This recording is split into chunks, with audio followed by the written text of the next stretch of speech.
A black man walks into court wearing a suit, and the judge finds him, thinking he's just another defendant. But when the judge finds out who he really is, the courtroom turns silent. What happens next will leave you speechless. This is not just a mistake. It's a wake-up call. You don't belong in here dressed like that. The words echoed through the courtroom like a slap. Firm, loud, sharp. All heads turned. A tense silence fell over the room. The man being addressed stood quietly near the front, calm, composed, and dressed in a crisp navy blue suit. He clutched a leather briefcase in one hand, a notepad in the other. He hadn't said a word. He hadn't even moved. He was simply there, watching, listening, waiting for a case to begin. But to Judge Harold Winston, the man's presence didn't make sense. He didn't recognize him. He saw a black man in a suit, and instead of asking who he was, the judge jumped to a conclusion. A harsh one, without checking his name, without asking his purpose, without even giving him a chance to speak. The judge banged his gavel and declared the man out of order. Then, shockingly, he issued a fine, right there, on the spot. The courtroom sat stunned. You could feel the disbelief in the air. The man slowly stood, clearly confused but still composed, and said in a calm voice, "Your Honor, I believe there's been a misunderstanding. I'm here on behalf of the U.S. Attorney's Office." The judge blinked. For a brief moment, you could almost see it click. The realization, the regret, the uncomfortable truth settling into his face. This wasn't just some random person. This wasn't a disruptive defendant. This man was Andre Collins, a respected federal prosecutor who had worked on some of the most serious criminal cases in the state. He was there on official business, observing a local trial connected to a larger federal investigation. The courtroom, once quiet, now felt like it was holding its breath. The judge leaned back in his chair, his face suddenly pale. He cleared his throat. "Oh, you're with the feds?" Andre nodded, unwavering. "The fine?" Instantly dismissed. The judge? Visibly rattled. But the damage? Already done. In just a few seconds, a seasoned legal professional had been misjudged, fined, and publicly humiliated. All because of what he looked like, and because someone in power couldn't see past a stereotype. What was supposed to be a normal day in court had just become a defining moment. A moment that would soon spark outrage far beyond that courtroom. And it all started with one dangerous assumption. The man at the center of this jaw-dropping moment wasn't just anybody. His name is Andre Collins, a 35-year-old federal prosecutor known for his sharp legal mind, calm demeanor, and unwavering sense of justice. Andre had built his career on integrity, rising through the ranks of the U.S. Attorney's Office with a reputation for being both fearless and fair.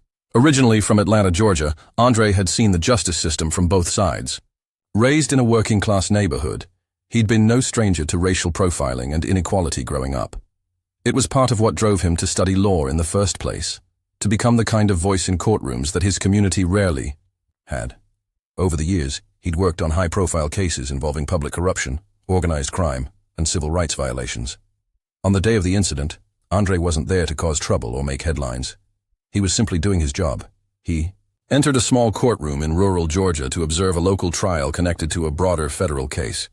This was standard practice. Federal prosecutors often sit in on state or local cases to monitor progress, gather details, or coordinate ongoing investigations. Andre arrived early, dressed professionally in a tailored navy blue suit, standard for someone in his position. He carried a briefcase, quietly greeted the bailiff, and took a seat near the front, waiting for the session to begin. But that's when things took a shocking turn. Presiding over the courtroom was Judge Harold Winston, a man who had been on the bench for over 20 years. Known for his no-nonsense attitude and traditional approach, Winston had also built a quiet reputation for being difficult. Some called him old school. Others whispered about bias, especially when it came to people of color in his courtroom. When Winston spotted Andre, he didn't ask who he was. He didn't recognize the suit, the notepad, or the calm confidence Andre carried. Instead, he saw something else. "You need to speak up," the judge barked. "What are you doing here? You're out of order." The room froze. Andre stood up slowly, confused but polite. "Your Honor, I believe there's been a misunderstanding. I'm with the U.S. Attorney's Office." But the judge cut him off, unmoved.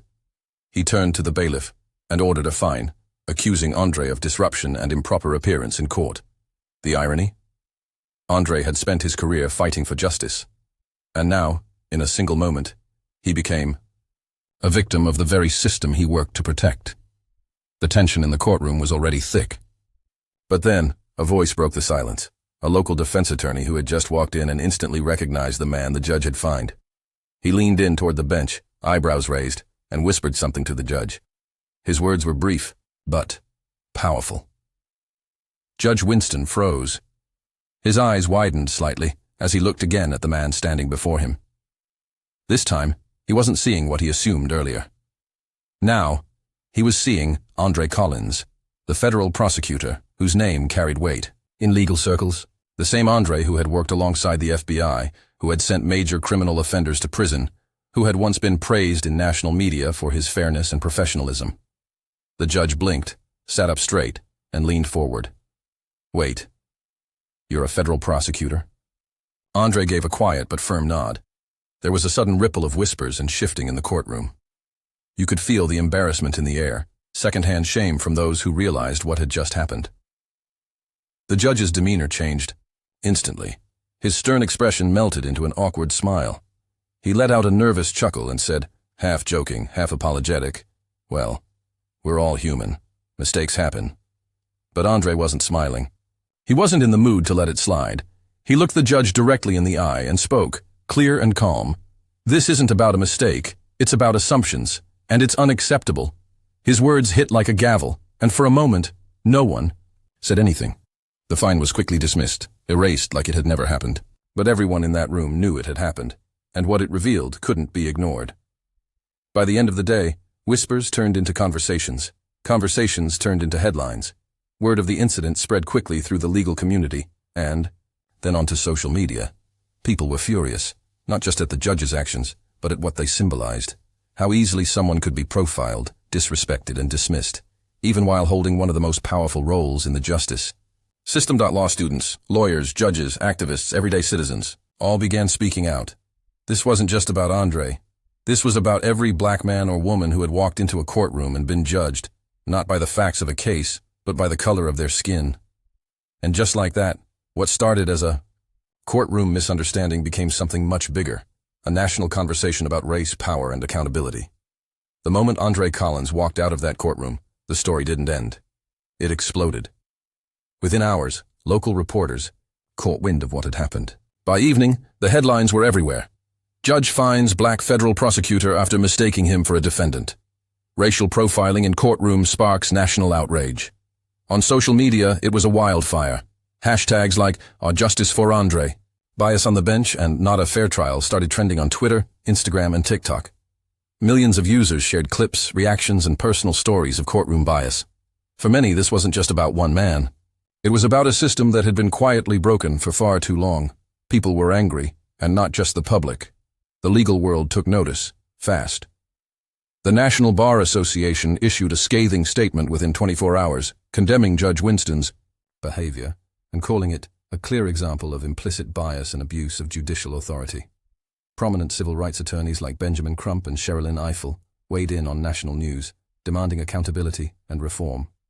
Law students across the country organized virtual forums to talk about racial discrimination in legal spaces. Some judges and lawyers began publicly questioning whether courtroom bias was more widespread than anyone had been willing to admit.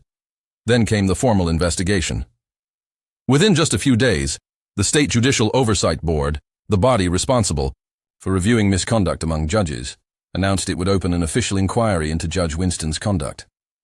They promised transparency and urged anyone with similar stories to come forward. And people did. Former defendants, attorneys, and even court staff began to share troubling stories about Winston's past behavior. Patterns began to emerge. Stories of harsh treatment toward defendants of color, dismissive remarks, uneven rulings. The pressure grew louder. Local and national politicians joined the chorus, with some calling for Judge Winston's resignation. Others demanded mandatory bias, training for all judges statewide, and proposed reforms to make courtroom proceedings more transparent and accountable.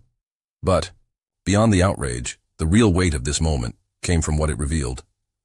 Because this wasn't just about Andre Collins. This was about every person who had walked into that courtroom and felt dismissed, disrespected, or targeted because of how they looked. It was about a deep crack in the foundation of justice itself, a reminder that even those in the highest positions of power are not immune to bias. And now, finally, The system was being forced to take a hard look at itself. In the days following the incident, Andre Collins remained composed but determined. He didn't lash out. He didn't post angry tweets. Instead, he chose to speak with intention, using his platform not to focus on personal outrage, but to spotlight a deeper issue. In a televised interview that quickly went viral, Andre looked directly into the camera and said, "I don't want this to be just about me. I want this to be a wake-up call. We must hold those in power accountable, because justice isn't justice if it's not fair for everyone." Those words hit home for millions of people. They echoed through courtrooms, law schools, community centers, and the halls of government. People began asking harder questions. How many others have been treated like Andre, but didn't have the power, title, or voice to push back? How many moments of quiet bias have gone unchallenged, shaping lives and outcomes without anyone noticing? Response to the growing outcry, conversations across the legal world began to shift. Several judicial districts across the country announced plans to implement mandatory bias and sensitivity training for judges and court staff. Advocacy groups called for new policies that would improve transparency in courtroom behavior, including regular performance reviews for judges, not just based on legal rulings, but on professional conduct and treatment of all individuals. Law. Schools began re-examining how future attorneys are taught about systemic racism and implicit bias. Legal associations pushed for more diversity, not just in legal teams, but on the bench itself. After all, how can a system serve everyone equally if its decision-makers only reflect a narrow slice of society? As for Judge Harold Winston, the backlash was swift and serious. He was placed on temporary administrative leave while the state's Judicial Oversight Board conducted its investigation. Public trust in his courtroom was shaken, and many wondered whether he would ever return to the bench. But in many ways, the real impact of this story wasn't about the judge, it was about the system. Because racism in the justice system doesn't always scream. Sometimes it whispers. It hides behind robes, behind outdated customs, behind assumptions no one questions. Until someone like Andre Collins makes them impossible to ignore. This wasn't just a headline. It was a mirror held up to the justice system and to society itself. And sometimes all it takes is one quiet moment of courage to start a much louder conversation. What happened to Andre Collins wasn't just unfair. It was a wake-up call for all of us. It showed us how quickly someone can be judged not by their actions but by their appearance, and how even a respected federal prosecutor can be mistaken for a criminal when bias takes the bench. But it also showed us the power of speaking up, of staying calm in the face of injustice, and of demanding better from our system, our leaders, and ourselves. Andre could have stayed silent. He didn't. And now, because of his voice, change is being forced into motion. If you believe in fairness, in accountability, and in standing up against racial bias, share this story. Let it reach someone who needs to hear it. Like this video to support stories that matter. Share it to spark a bigger conversation. And subscribe if you believe that truth should always be louder than silence. We post powerful real-life stories like this every week. Stories that challenge, inspire, and open eyes. Don't miss what's coming next. Thank you for watching. And for being part of the movement to demand a justice system that lives up to its name. We'll see you in the next story.